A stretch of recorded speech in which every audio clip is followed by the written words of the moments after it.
오늘 말씀의 제목은 안식일에도 주인이신 예수님입니다. 온 우주 만물의 주인이신 예수님이 안식일에도 주인이시라는 것을 오늘 본문은 그렇게 분명하게 드러내고 있습니다. 2012년 7월달 이찬수 목사님이 이제 이런 놀라운 발표를 했죠. 분립개척으로 성도 1만 명을 파송한다는 그 계획을 발표하여서 신선한 충격을 주었습니다. 올 봄에 이제 이것이 구체화되어서 실행이 되었는데 분립할 29개 교구 교역자와 지역을 발표하였습니다. 이찬수 목사님은 내 교회만 커져가는 것이 옳으냐라는 하나님의 메시지를 듣고 그대로 실행한 것입니다. 내부 교역자 15명을 선정하고 또 외부에서 이렇게 15명을 선정했는데 한 분이 개인적인 사정에 의해서 이렇게 또 이탈하는 바람에 14명, 총 29명의 교역자가 확정되었습니다. 그러니까 내부 교역자 15명은 이제 내부 목사님, 부목사 중에서 부교역자 그룹 내에 이제 투표로 결정이 되었고요. 그리고 외부 교역자 14명은 타인 추천제로 청평을 받아서 추천받은 사람이 무려 339명이나 된대요. 그 중에서 이제 14명이 결정 세미나를 거쳐서 당회에서 최종 결정함으로 결정이 되었습니다. 29개 교회 모두 올 연말까지 독립교회로 분립을 추진한다는 계획입니다. 이찬수 목사님은 우리 사회에서 복음 전도가 어려운 이유는 교회나 목회자가 탐욕적이라는 오해를 받기 때문이라고 그렇게 설명하였습니다. 이러한 오해는 너무 터무니없죠. 하지만 혹여 그런 이미지를 만드는 데 일조하지 않았는가 생각하며 반성한다고 그렇게 하면서 탐욕적이라는 이 이미지 제고를 위해서 조금이나마 일조하고 싶다고 그 뜻을 밝혔습니다. 무엇보다도 좀 더 거시적으로 생각하면 디아스포라의 원리는 바로 초대교회 때부터 하나님께서 보여주신 원리라고 주장하면서 큰 대형교회 하나가 할 수 있는 일도 중요하지만 29개 교회가 나눠져서 각 지역마다 건강한 디아스포라 원리를 구현한다면 그것이 우리가 해야 할 사명이라고 생각한다. 이렇게 뜻을 밝혔습니다.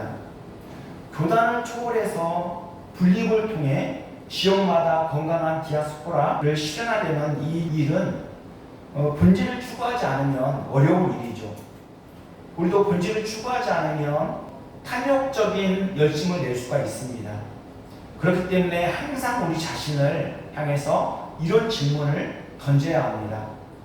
주님을 진정으로 사랑하는지, 신앙생활을 똑바로 하고 있는지, 표태이신 예수님만 의지하며 다른 길을 걸어가고 있는지, 아무리 열심히 살았어도 주님의 뜻에 맞지 않으면 결국 주님께 책망받을 일만 장만하고 있는 셈입니다. 마치 율법 정신을 외면한 채 형식적인 종교 생활만 하다가 책망받은 바리새인들처럼 말입니다. 그러므로 예수님이 누구신지, 주님의 의도와 계획, 그리고 복음의 가치가 어떠한지를 바로 아는 것이 무엇보다도 중요합니다. 우리는 이 놀라운 복음의 가치를 알 때 형식적이고 강제적인 신앙생활을 탈피하여 기쁨과 평안이 넘치는 행복한 신앙생활을 할 수 있습니다. 오늘 본문은 단순한 안식일 논쟁이 아니라 우리의 신앙의 본질이 무엇인가를 바로 깨우쳐주는 중요한 말씀입니다. 교회를 오래 다녀도 본질을 놓치면 신앙이 자라지 않습니다. 중직자를 할지라도 본질을 놓치면 교회에서 오히려 거치는 자가 될 수 있습니다. 저와 여러분 오늘 하나님 주신 말씀을 마음에 새기고 본질을 추구함으로써 복된 삶을 살아갔으면 좋겠습니다.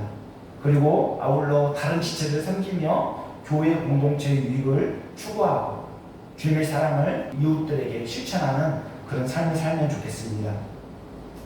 마가는 안식일에 제자들이 예수님과 동행하는 가운데 밀 이삭을 잘라먹은 일을 매우 중요하게 다루고 있습니다. 이 사건은 단순히 제자들의 배가 고파서 밀 이삭을 잘라먹은 것에 그치지 않고 안식일 논쟁으로 이어지고 있습니다. 그래서 본문 23절 24절에 보면 안식일에 예수께서 밀밭 사이로 지나가실새 그의 제자들이 길을 열며 이삭을 자르니 바리새인들이 예수께 말하되 보시오 저들이 어찌하여 안식일에 하지 못할 일을 하나이까 라고 말씀하고 있습니다.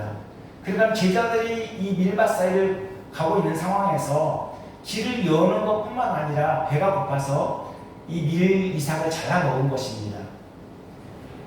예수님을 책잡기 위해서 계속해서 예수님을 따라다니는 바리새인들의 시각으로 볼 때 이러한 제자들의 행동은 안식일에 해서는 안 될 일을 한 것입니다. 즉 안식일에 범한 것이죠.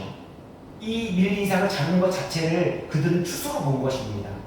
그리고 이 밀 이삭을 비벼서 먹은 것 이것을 바로 탈곡으로 본 것이죠. 껍질째 먹을 수는 없는 거지 않습니까? 그것을 비벼서 알곡을 먹는데 그것을 이제 탈곡으로 그렇게 본 것입니다. 저도 어린 시절에 밀이삭을 잘라서 손으로 비벼 먹은 일이 있었습니다. 그런데 그냥 손으로 비벼 먹지 않고 구워서 먹으면 정말 맛있습니다. 구워서 먹었죠. 구워진 보리 이삭을 손으로 비벼서 먹고 나면 어느새 입 주변이 수검댕이가 되었습니다. 그래서 서로를 쳐다보면서 깔깔대고 웃던 기억이 납니다. 이처럼 보리 알곡을 먹기 위해서는 반드시 추수와 탈곡 과정을 거쳐야만 했던 것이죠. 그런데 바리새인들은 제자들이 이 일을 안식일에 했다는 이유로 시비를 거는 것입니다. 그래서 바리새인들이 예수님께 보십시오. 어째서 당신의 제자들은 안식일에 율법을 어깁니까? 라고 따져 묻죠. 이는 제자들이 잘못을 추궁함으로써 예수님께 법적인 책임을 묻기 위한 그런 시비인 것입니다. 즉 제자들의 잘못을 빌미로 예수님까지 잡아가려는 그런 속셈이 있는 것이죠. 바리새인들은 예수님 일행을 일망타진할 수 있는 조로의 기회로 여겼던 것입니다. 이 사건이 일어난 때가 밀 추수 때입니다. 구체적으로 예수님께서 두 번째 유월절 지나고 유대에서 갈릴리로 이동하셨을 때이죠. 그러니까 예수님의 2차 갈릴리 사역 초기에 일어난 사건입니다. 예수님께서는 갈릴리 순회 전도를 마치고 중풍병자를 고치시고 세리 마태를 부르셨죠. 그리고 마태의 집에 초대를 받아서 죄인들과 세리들과 어울려 함께 식사를 하였습니다. 이때도 바리새인들은 죄인들과 세리들과 함께 어울려 식사하시는 예수님을 비난하였습니다. 그러자 예수님께서는 나는 의인을 부르러 온 것이 아니요 죄인을 부르러 왔노라고 하시면서 예수님께서 이 땅에 오신 목적이 무엇인지를 분명히 가르쳐 주었습니다. 그리고 제자들이 금식하지 않는 것에 대해서 문제를 제기하자 세 가지 비유를 통해서 참된 금식이 무엇이고 복음에 합당한 삶이 무엇인지를 가르쳐 주셨죠. 그 세 가지 비유가 무엇입니까? 혼인집 비유와 생배 조각 비유 그리고 포도주와 불의 비유입니다. 신앙생활의 본질은 예수님이 누구신지 바로 알고 바로 믿고 따르는 것입니다. 오늘 본문에도 바리새인들이 트집을 잡고 있는데 그들이 제기한 문제가 무엇입니까? 제자들이 배고파서 밀 이삭을 잘라먹은 것을 가지고 안식일을 범했다고 시비를 거는 것입니다. 쟁점이 안식일 논쟁 같지만 크게 보면 바리새인들이 예수님에 대해서 잘 모르고 복음을 잘못 이해한 결과입니다. 복음의 가치를 잘 모르니까 형식적으로 율법을 지키고 자기들의 기준으로 예수님의 제자들을 정죄하는 것이죠. 복음의 가치를 바로 알면 배운 말씀을 정죄의 수단으로 삼는 것이 아니라 자신의 삶을 점검하며 삶의 기준으로 삼았을 것입니다. 과연 제자들이 안식일에 밀 이삭을 잘라먹은 이 일이 안식일을 범한 행동일까요? 이는 극히 정상적인 일이었습니다. 정당한 일이었죠. 왜냐하면 먹기 위해서 안식일에 알곡을 취하는 것 자체를 성경은 금하고 있지 않기 때문입니다. 모세 율법에도 여행자들이 허기를 채우도록 알고 취하는 것을 허용했습니다. 그래서 신명기 23장 24절 25절에 보면 내 이웃의 포도원에 들어갈 때에는 마음대로 그 포도를 배불리 먹어도 되느니라. 그러나 그릇에 담지는 말 것이요. 내 이웃의 곡식밭에 들어갈 때는 내가 손으로 그 이삭을 따도 되느니라. 그러나 내 이웃의 곡식밭에 낫을 베지는 말지니라. 이게 무슨 말씀입니까? 생존을 위해서 허기를 채우기 위한 목적으로 알곡을 취하는 것은 괜찮지만 욕심을 부린다거나 자신의 이득을 챙기기 위해서 해서는 안 된다는 것이죠. 예수님께서는 바리새인들의 비난에 대해서 어떻게 대응하셨을까요? 다윗의 예를 들어 설명하고 있죠. 다윗 일행이 아비아달 제사장 때 배가 고파서 성전에 진설된 진설병을 먹은 것을 예로 들어 설명하였습니다. 우리 본문 25절 26절 다시 한번 읽어볼까요? 본문 25절 26절 시작. 예수께서 이르시되 다윗이 자기와 및 함께한 자들이 먹을 것이 없어 시장할 때 한 일을 잊지 못하였느냐. 그가 아비아달 대제사장 때에 하나님의 전에 들어가서 제사장 외에는 먹어서는 안 되는 질성병을 먹고 함께한 자들에게도 주지 아니하였느냐. 네. 예수님께서는 바리새인들이 시비를 걸 때 구약을 인용하여 말씀하셨습니다. 예수님께서는 그들의 논쟁에 말려들지 않고 하나님께서 뭐라고 말씀하시는지 그것을 알려준 것입니다. 어떤 문제에 대해서 신앙과 삶의 표준이 되는 하나님의 말씀으로 문제를 해결하려는 예수님의 지혜를 엿볼 수 있습니다.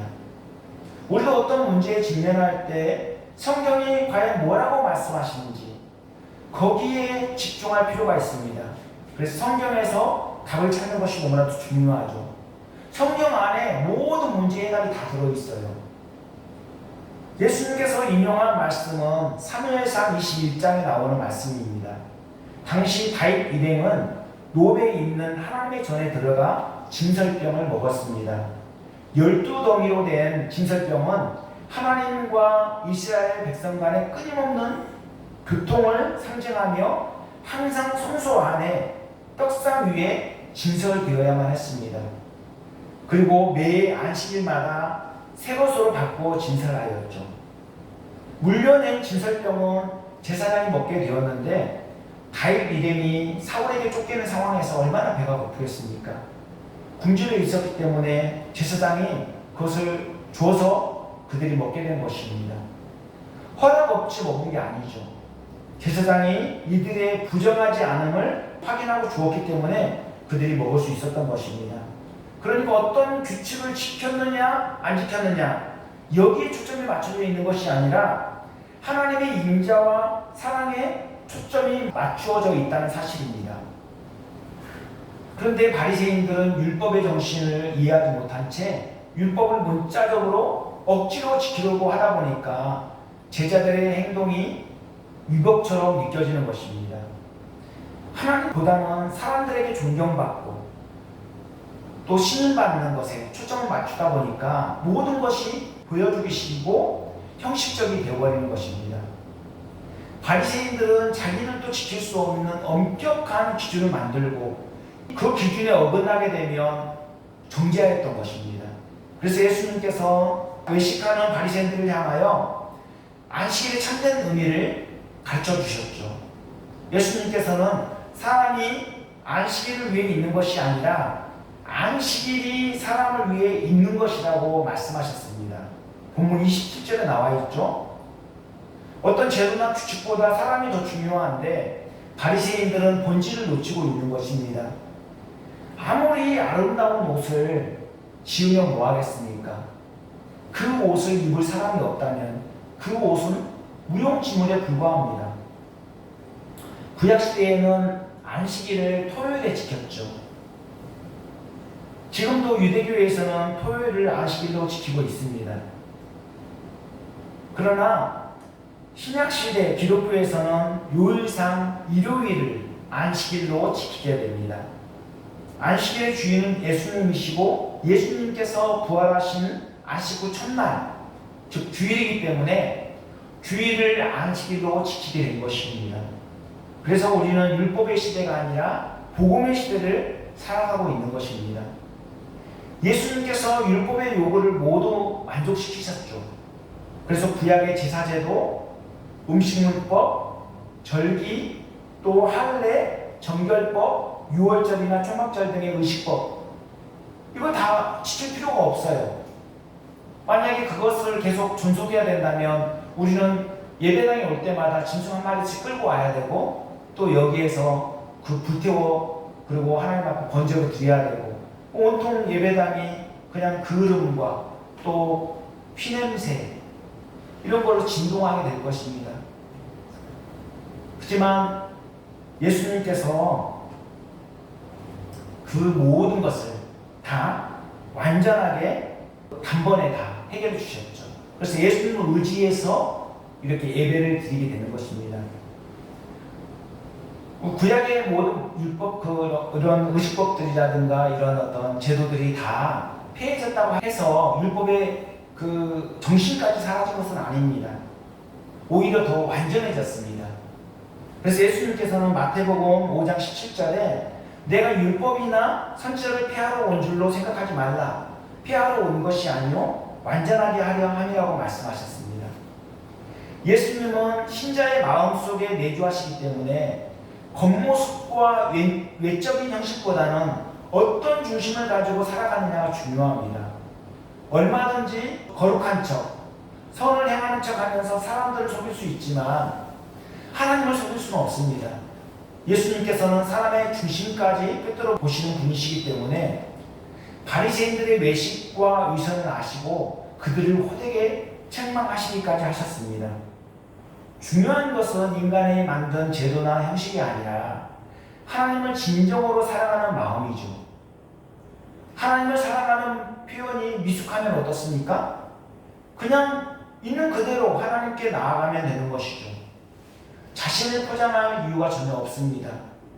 죄를 짓고 마음이 괴로우면 통에 자복하며 나아가면 되고, 마음이 즐겁고 기쁘면 그 기쁨을 찬양으로 표현하면 되는 것입니다. 어떤 상태에 있든지 진실되고 순수한 마음으로 하나님께 나아가면 되는 것이죠. 하나님께서 안식일을 제정하신 이유도 하나님의 백성들로 하여금 복을 받아 누리는데 초점이 맞추어져 있습니다. 그래서 안식일 제도에는 하나님의 사랑과 긍휼이 흐르고 있는 것입니다. 사람이 먼저 지음을 받고 안식일 규정이 생겨났기 때문에 사람을 위해 주신 제도라고 할 수 있는 것입니다. 박윤선 목사님은 안식일 제도는 영원한 내세의 안식에 대한 표로서 현세적 축복이라고 말씀하셨습니다. 그러니까 안식일을 거룩하게 지킴으로 내세의 안식이 보장된 현세의 축복을 누린다는 말씀입니다. 쉽게 말해서 인간은 매 주일 하나님을 기억하며 하나님을 높여 예배하고 하나님의 뜻에 순응하며 살아갈 때 참된 평안과 안식을 누릴 수 있는 것이죠. 우리가 매주일 하나님을 예배할 때 누구를 기억합니까? 하나님을 기억합니다. 그러니까 하나님을 잊어버릴 수 없는 것이죠. 매주일 하나님 앞에 예배를 드리며 하나님을 기억함으로 말미암아 하나님과 우리의 관계가 어떠한지, 우리가 어떤 존재인지를 또 느끼고 또 하나님을 어떤 분으로 높여드리고 그렇게 하나님께 모든 영광을 올려드리는 것입니다. 그런데도 사람의 안식을 위해서 제정된 이 안식일이 오히려 사람을 속박하는 경우가 참 많습니다. 어떤 사람은 세상 일에 속박을 당해서 안식일에 쉼을 얻지 못하는 경우도 있죠. 그리고 교회에서도 열심히 봉사하고 헌신하지만 자기 의를 드러내기 위해서 열심을 내다 보니까 기쁨도 없고 만족도 없고 평안도 없는 경우가 많습니다. 이런 사람들은 오히려 교회에서 분란을 일으키게 되죠. 구원의 은혜에 감사하며 하나님께 예배하고 말씀으로 위로를 얻으며 참된 평안과 안식을 누리면 얼마나 좋겠습니까? 하지만 주일에 사모함을 갖고 하나님께 예배하려는 마음은 온데간데 없고 점점 형식화 되어가는 것만 같아서 참으로 마음이 답답합니다. 코로나로 어려운 시기이지만 위법하지 않는 범위 내에서 저는 현장 예배를 권장합니다. 온라인 예배는 하나님께서 특수한 상황에서 잠시 허용하신 것일 뿐입니다. 그것이 우리가 지향할 예배의 어떤 모범은 아니에요. 할 수만 있으면 최대한 현장 예배를 드리는 것이 좋습니다. 현장에서 하나님을 높이는 자세, 그리고 하나님과 교통하는 감동은 확실히 다르게 느껴질 것입니다. 과거 우리의 신앙의 선배들은 어땠습니까? 아무리 멀고 교통이 불편해도 길을 쓰고 주일 예배에 참석하였습니다. 주일을 주님의 날로 기억하여 지키려고 애를 쓰는 그런 신자에게 어찌 하나님께서 복을 주시지 않겠습니까? 안식일은 하나님의 창조 사역의 근거에서 하나님께서 제정하신 그런 안식일입니다. 하나님께서는 6일 동안 천지 만물을 창조하시고 7일째 쉬셨죠. 안식일은 하나님께서 인간을 위해 만드셨고 복을 주시기 위해서 제정하신 것입니다.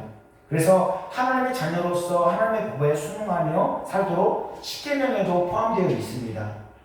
그러므로 인간이 행복하게 사는 비결은 하나님의 창조 원리에 따라 순응하며 사는 거예요.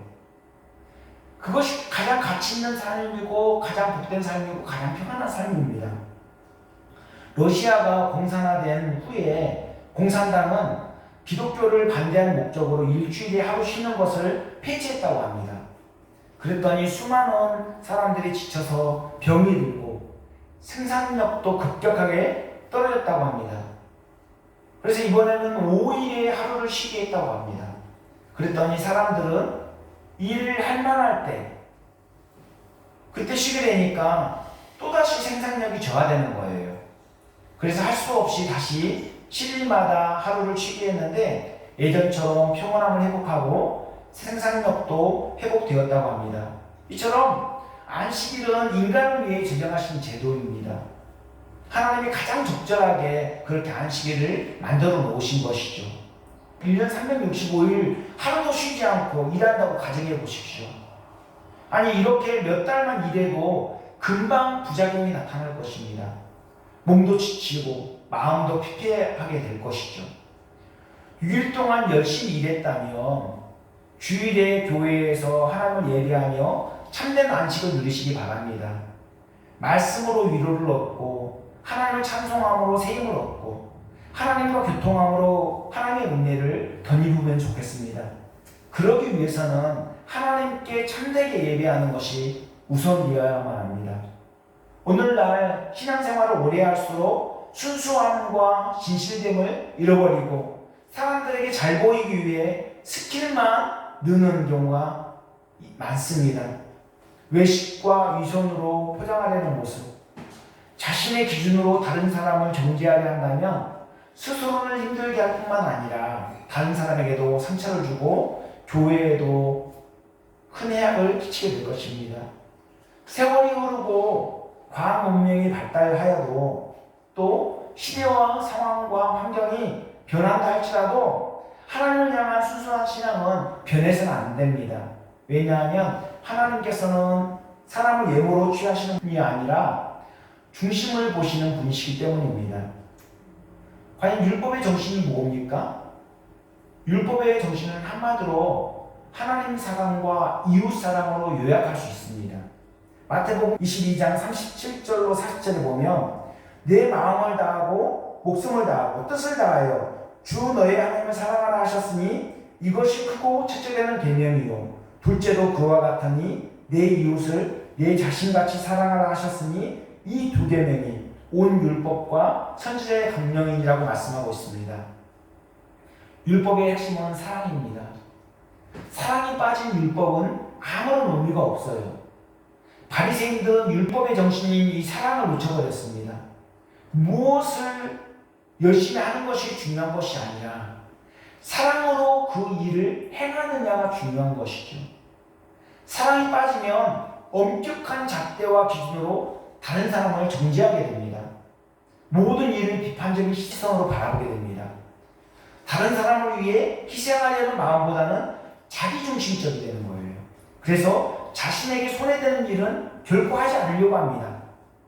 사랑에 빠지면 자기 의를 드러내는 탑을 쌓게 될 것이고, 사랑이라는 본질을 놓치면 주일 성수, 11조 생활, 성경 공부, 구제 봉사 전도, 이거 아무리 열심히 해도 점점 사나워질 것입니다.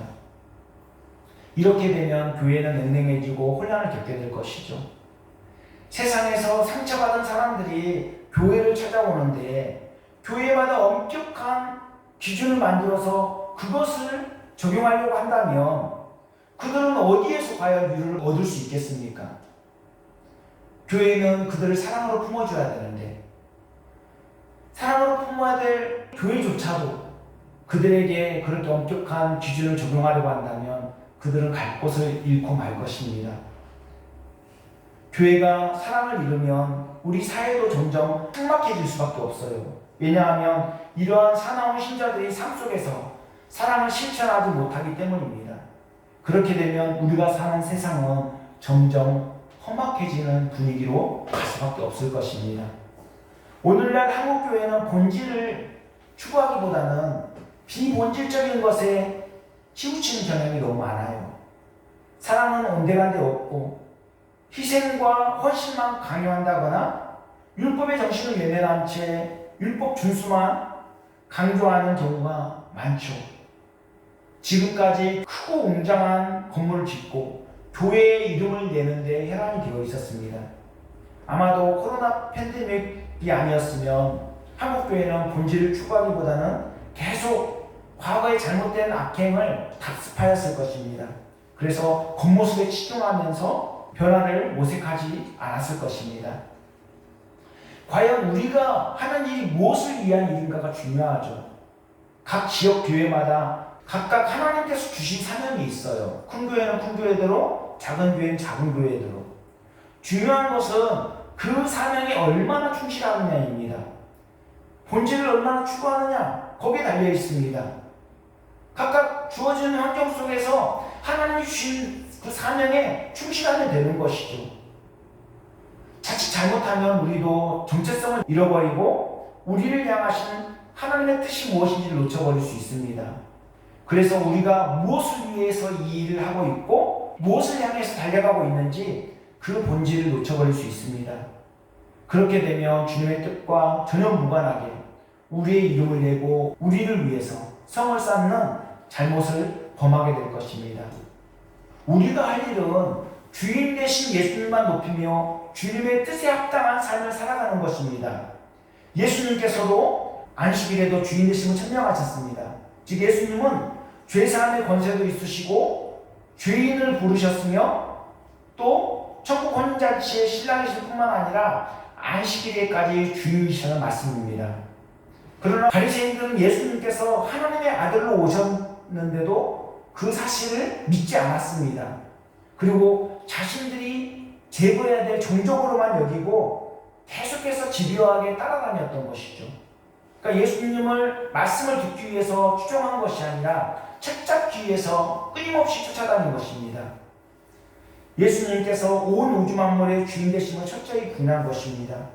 이런 시각을 가진 바리새인들의 눈에는 제자들의 행위가 단순히 안식일에 해서는 안 될 일을 한 것뿐입니다. 그러므로 율법을 형식적으로 지킬 것이 아니라 율법의 정신을 이해하고 주님의 뜻대로 행하는 것이 중요합니다. 내 기준, 내 방식이 아닌 주님이 원하시는 기준과 방식을 따라 행하는 것이 바로 하는 것이죠. 율법의 얽매인 신앙생활은 우리를 짓누르고 힘들게 하고 삶을 고달프게 하지만 예수님께서 우리에게 주신 복음은 자유롭고 평강을 가져다 줍니다.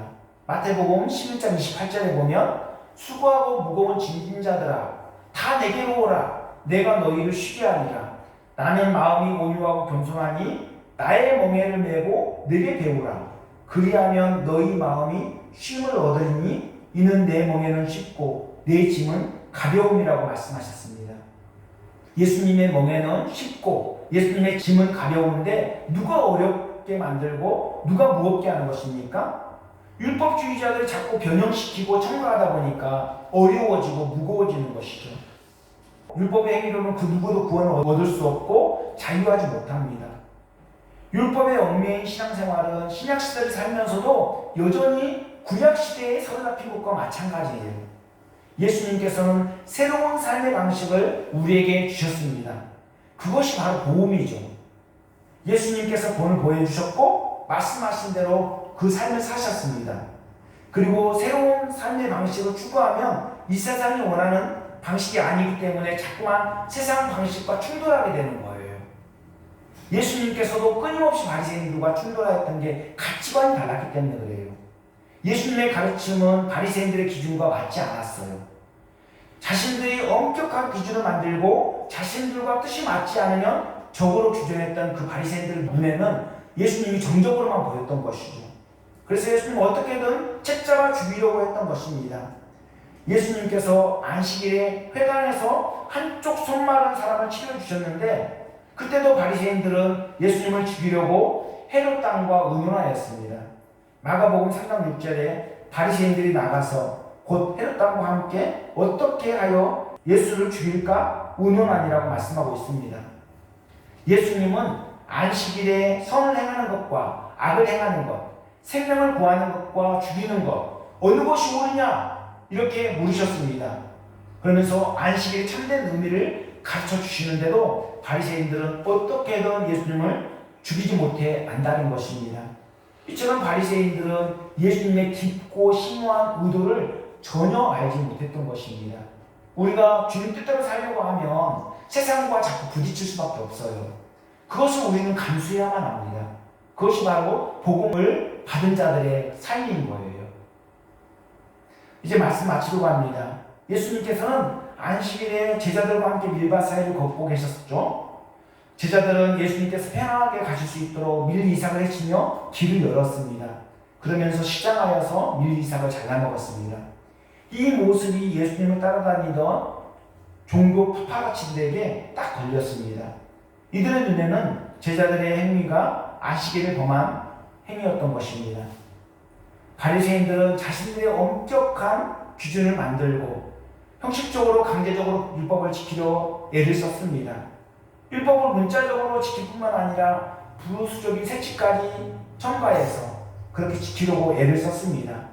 이렇게 엄격하게 율법 준수하는 것에 대해서 엄청난 자부심을 갖고 있었죠. 그리고 그것을 지키지 못하는 자들을 정죄하였습니다. 과연 하나님께서 억지로 율법을 지키라고 주셨을까요? 그렇지 않습니다. 율법은 죄를 깨닫게 할 뿐만 아니라 우리를 그리스도께 인도하는 초등교사와 같은 역할을 합니다. 즉 하나님의 통치를 따라 하나님의 가치관을 갖고 살아가도록 이끌어주는 가이드라인과 같습니다. 우리가 율법을 주신 하나님의 의도를 깨닫고 율법의 정신을 바르게 이해한다면 무엇에 초점을 맞춰야 하는지 분명하게 알 수 있습니다. 하나님은 의도적으로 함정을 파놓고 어기기만 해봐라 혼내줄 테니 이런 분이 아니에요. 오히려 인간의 연약함과 무지함을 너무도 잘 아시기 때문에 독생자 예수님을 보내주셔서 예수님을 의지함으로 예수님 안에서 참된 안식을 누리게 하시는 분이십니다. 사도 요한이 하나님은 사랑이시라 말씀하고 있는데 하나님은 사랑의 원천이십니다. 그리고 그 사랑 자체이십니다. 그러므로 우리는 우리의 무지함과 연약함을 인정하며 철저히 예수님을 의지하는 삶을 살아야만 합니다.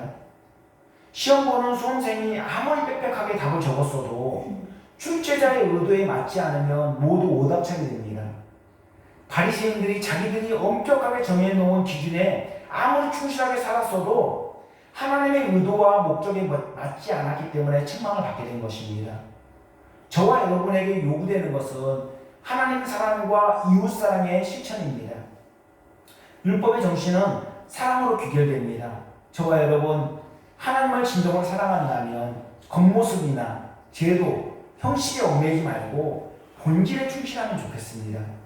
하나님의 의도와 목적을 바르게 이해하고 하나님께서 기뻐하시는 뜻을 쫓아 살아가는 저와 여러분 모두가 되었으면 좋겠습니다. 기도하겠습니다. 사랑과 은혜가 풍성하신 하나님, 우리 또한 우리가 정한 기준으로 우리 스스로를 올가매고 다른 사람에게도 엄격한 잣대를 들이대며 존재할 때가 있었습니다. 그리고 하나님을 사랑하여 말씀에 순종하기보다는 사람들을 의식하여 형식적으로 행할 때가 많았습니다. 연약하고 무지한 우리 안에 하나님을 사랑하는 마음을 가득 채워 주시옵소서. 그래서 마지못해 억지로 율법을 지키는 것이 아니라 하나님을 사랑하는 마음으로 말씀에 순종하며 복음에 합당한 삶을 살아가도록 이끌어 주시옵소서. 무엇보다도 하나님을 사랑하는 마음으로 주의를 거룩하게 지키며 하나님께 예배함으로 참된 평안과 안식을 누릴 수 있도록 인도하여 주시옵소서. 그리고 성령으로 충만하여 다른 사람을 섬기고 이웃사랑을 실천할 수 있도록 우리를 이끌어 주시옵소서. 이 모든 말씀 예수님 이름 받들어 기도합니다. 아멘.